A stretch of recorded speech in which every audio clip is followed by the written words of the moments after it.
আসসালামু আলাইকুম এভরিওয়ান, আমি শারমিন লতা বলছি ঢাকা থেকে। আপনারা দেখছেন আশালতা লিটিল ওয়ার্ল্ডের আরও একটি ছোট্ট ব্লগ।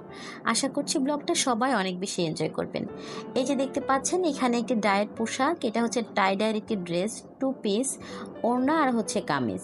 সকালবেলায় আমি কাস্টমার ডিল করেছি এই ড্রেসটা নিয়ে। আজ আমার মনটা অনেক অনেক ভালো। এটি আমার পছন্দের একটা কাজ, টাইডাই করা। আপনারা যদি দেখতে চান তাহলে চলে যাবেন আশালতা গ্যালারিতে, ওখানে আমার ডায়ের সব রকম পোশাক আপনারা পেয়ে যাবেন। এটা ছিল সাহালের বাবার সকালের ব্রেকফাস্ট। ওকে আজ আমি চিকেনের সাথে হচ্ছে মিষ্টি কুমড়া ভাজি, শসা, রুটি আর এক বাটি ডাল দিয়েছিলাম।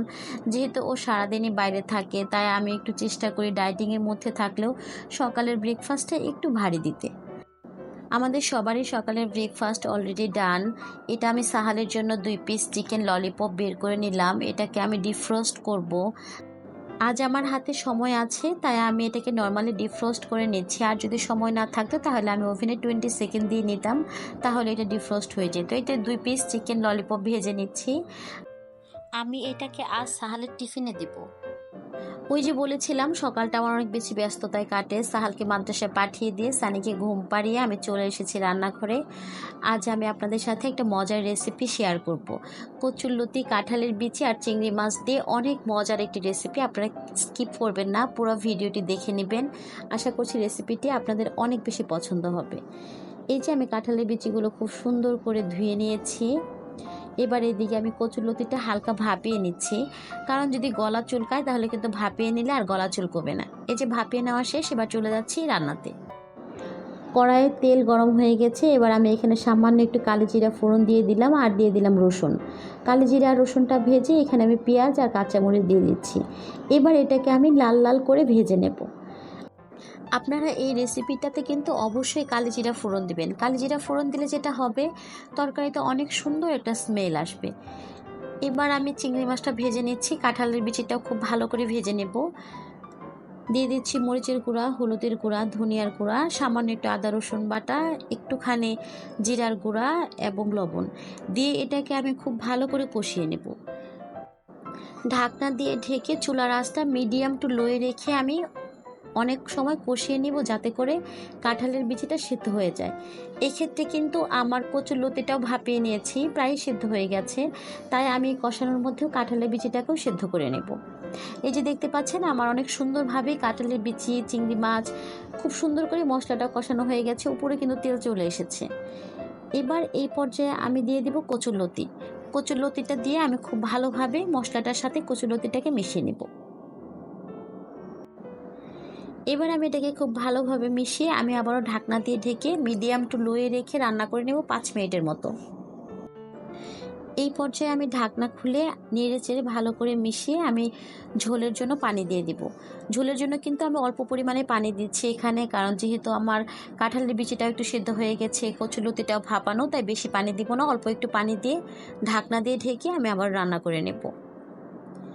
এই যে দেখতে পাচ্ছেন ঝোল কিন্তু কমে এসেছে। আমি এই পর্যায়ে একটু ধনিয়া পাতা ছিটিয়ে নিচ্ছি। রান্নাটা আমার একদম শেষের দিকে। 2টা কাঁচামরিচ দিয়ে দিলাম একটু ফ্লেভারের জন্য। এই যে এটা ফাইনাল লুক, অনেক মজার কাঁঠালের বিচি দিয়ে চিংড়ি মাছ দিয়ে কচুরলতি। ট্রাস্ট মি, এত মজা হয়েছিল, আপনারা বাসায় ট্রাই করে দেখবেন, আপনাদেরটাও অনেক বেশি মজা হবে। এই যে এখানে আমি 4 পিস কাতলা মাছ বের করে নিয়েছি, খুব ভালো করে লবণ হলুদ দিয়ে মাখিয়ে নিচ্ছি। আমি আজকে মাছের দো পেঁয়াজু করব। মাছটাকে আমি ভালো করে লাল লাল করে ভেজে নেব। এই মাছটা রান্না করার জন্য আমি একটা মশলা রেডি করে নিচ্ছি। এখানে দিয়ে দিচ্ছি একটুখানি সরিষা, কাঁচামরিচ আর হচ্ছে জিরা। আপনারা যখন এই মশলাটা রেডি করবেন একটু বেশি পরিমাণে করবেন, আমিও কিন্তু তাই করছি। সরিষা আর জিরা সমান সমান দিবেন, কাঁচামরিচ দিবেন আপনাদের টেস্ট অনুযায়ী, দিয়ে এটাকে খুব ভালো করে ব্লেন্ড করে নেবেন। যখন রান্না করবেন তখন তরকারিতে প্রয়োজন অনুযায়ী মশলাটা দিয়ে নেবেন। এই যে দেখতে পাচ্ছেন মশলাটা কিন্তু আমার একদম রেডি হয়ে গেছে। এইদিকে আমার মাছ ভাজাটাও অলরেডি হয়ে গেছে। এবার আমি তরকারিটা রান্না করে নেব। ওই মাছ ভাজার একই তেলে আমি দিয়ে দিচ্ছি পেঁয়াজ। পেঁয়াজটাকে আমি খুব ভালো করে লাল লাল করে ভেজে নেব, তবে খুব একটা শক্ত করে ভাজবো না। মাছের দো পেঁয়াজ হতে পেঁয়াজ যদি শক্ত করে ভাজে তাহলে কিন্তু খেতে ভালো লাগে না। এবার আমি এখানে দিয়ে দিচ্ছি 1/2 চা চামচ করে আদা রসুন বাটা এবং হলুদের গুঁড়া, আর দিয়ে দিব যে মশলাটা রেডি করেছি সেখান থেকে 1 চামচ পরিমাণ। এখানে আমি 4 পিস মাছ রান্না করেছি, তাই আমি আমার টেস্ট অনুযায়ী 1 চামচ পরিমাণ মশলাটা দিয়েছি। আপনারা আপনাদের পরিমাণ অনুযায়ী বাড়িয়ে বা কমিয়ে নিতে পারবেন। এইখানে আমি 2 টুকরা টমেটো ইউজ করেছি, এটা ছিল আমার ফ্রোজেন টমেটো। এই যে এবার আমি এটাকে ঢাকনা দিয়ে ঢেকে খুব ভালো করে মশলাটা কষিয়ে নেব। কষানো হয়ে গেছে, এ পর্যায়ে আমি মাছ দিয়ে দেব। মাছটা দিয়ে আমি খুব ভালো করে নেড়েচেড়ে মিশিয়ে নিয়ে সামান্য একটু ঝোলের পানি দিয়ে দেব। অনেক মজার একটি রেসিপি, আপনারা বাসায় ট্রাই করবেন এটি করতে। আশা করছি আপনারা অনেক বেশি মজা পাবেন। আজ আপনাদের সাথে একটি ব্যস্ততম দিন শেয়ার করলাম। আসলে আমরা যারা হাউসওয়াইফ, আমাদের প্রত্যেকটা দিনই এরকম ব্যস্ততার মধ্যেই কাটে। তো ভিডিওটি ভালো লাগলে অবশ্যই লাইক করবেন, কমেন্টস করবেন, শেয়ার করবেন। আর যারা ইউটিউব থেকে দেখছেন অবশ্যই আমার channel Ashalata little world subscribe করবেন। যারা ফেসবুক থেকে দেখছেন তারা পেজটিতে লাইক দিবেন, ফলো দিবেন। এই যে রেডি হয়ে গেল অনেক মজার মাছের একটি দো পেঁয়াজও, দেখেই কিন্তু বোঝা যাচ্ছে কতটা ইয়ামি হয়েছে।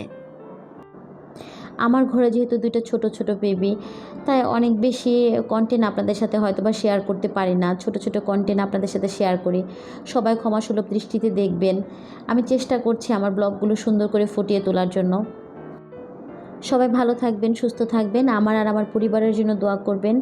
আবার নতুন কোনো ব্লগে দেখা হবে ইনশাল্লাহ। সেই পর্যন্ত বিদায় নিচ্ছি। আল্লাহ হাফেজ, আসসালামু আলাইকুম।